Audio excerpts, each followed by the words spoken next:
Hey everybody, it's Jackie with ABC Creations. I was asked today to show you guys a video on how I do my reverse hoopings with the beanies that I did. And so I'm going to go ahead and show you guys how I do it. It's a little bit hard to explain, so I figured a video would be a little bit easier for you. So for the project, I need to use my frame that I was using is a Durkee Ez frame. It's a 3" by 4" because my logo is only 2 inches. And some push pins. Measuring tape. I have the number 60 Supaclips with the adapter or attachment, whatever you want to call it, that helps put it on. And then I have the Pellon water soluble Sol-U-Film. This stuff is awesome, you guys. It rips right off once you stitch through it, so there's very little cleanup, and then the customer doesn't have to worry about seeing it through any of their design and doesn't have to wash it right away. And then, of course, you need your beanies. So I'm going to show you both of these. One has the fold cuff, and the other one is a flat beanie. So we'll go ahead and get started.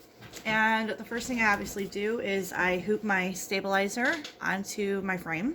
So you can use sticky backing stabilizer like the Durkee Frames suggests.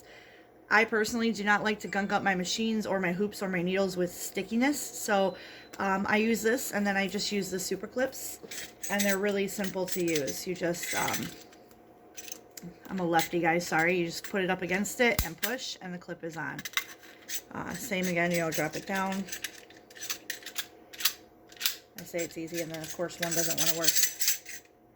There you go. Clip.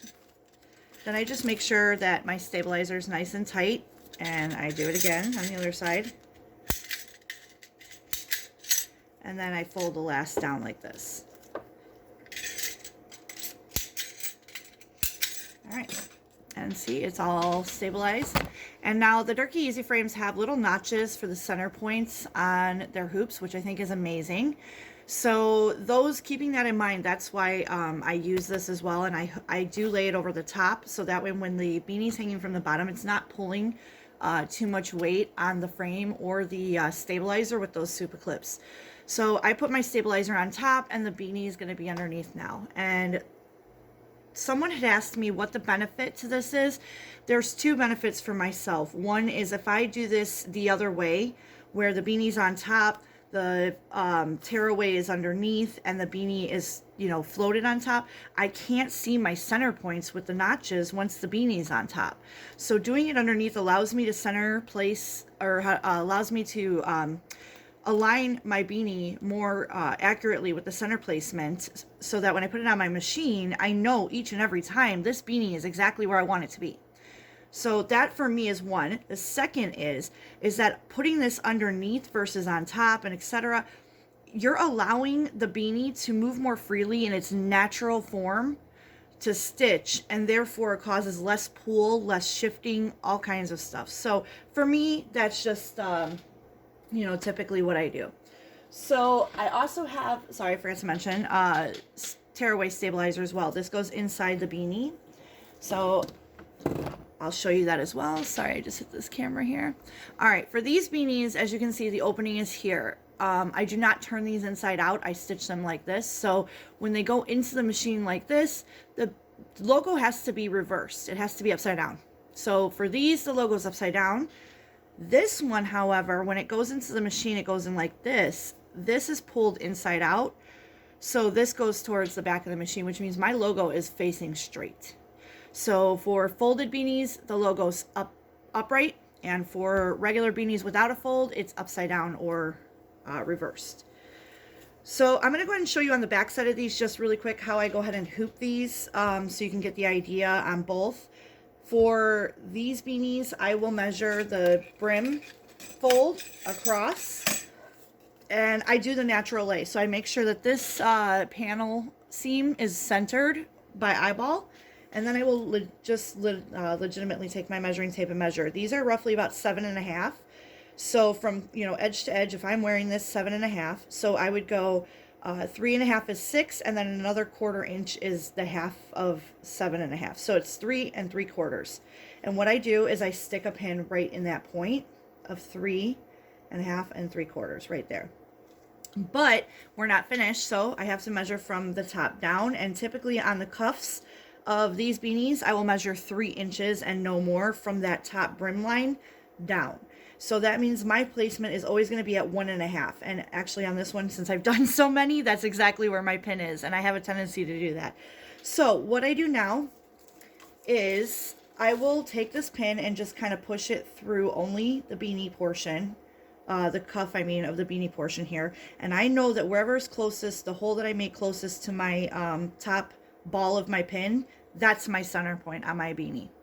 So now what I do is I flip my beanie inside out, you know, straighten it out as best as you can, and I keep the opening toward me.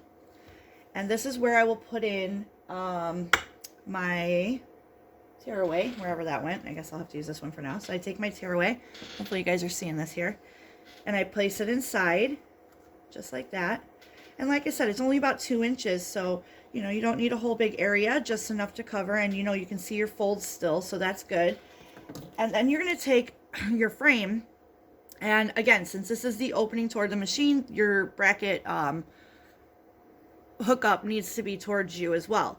And then what I'm going to do is where that, like I told you, that first hole is towards the pin head, I'm going to line that up with my centers of my frame. So I just set it on top. I can see here pretty close. And if not, I can use a ruler. And here as well, I can see I'm pretty straight on both pieces. And then to double check, I make sure I'm lining up with that seam up there.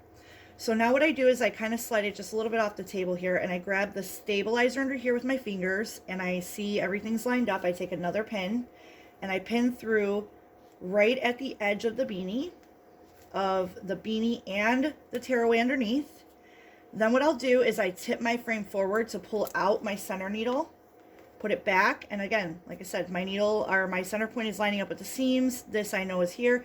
I'll follow down to the center of that frame, put my pin back in and pin it, and then I'll put one more here, here, and here. So now I've basically created a basic what you would call like a basting stitch with the pins and the stabilizer on the frame.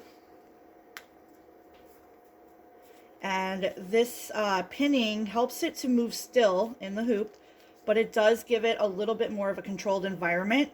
And then here on this top one, just a little quick reference, I like where the fold of the beanie is. I typically like to stick a pin just behind it to let myself know that when I'm tracing this on the actual computer, or I mean on the actual embroidery machine, not to go past that point. So that's it, you guys. For this one, this is what I do. And like I said, remember that you're going to want, for this beanie with the cuff folded, you are going to want your design to be straight up. Or facing, you know, up and down normally, not reverse, not upside down.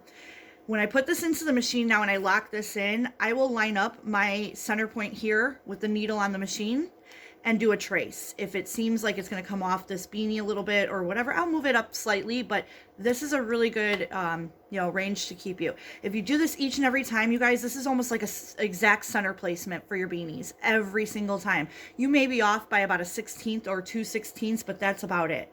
So that's this one. And again, you know, same thing with this one, except the only difference is you don't have to fold anything inside out. You can do it exactly how it is, just like you did this one, as if it were inside out.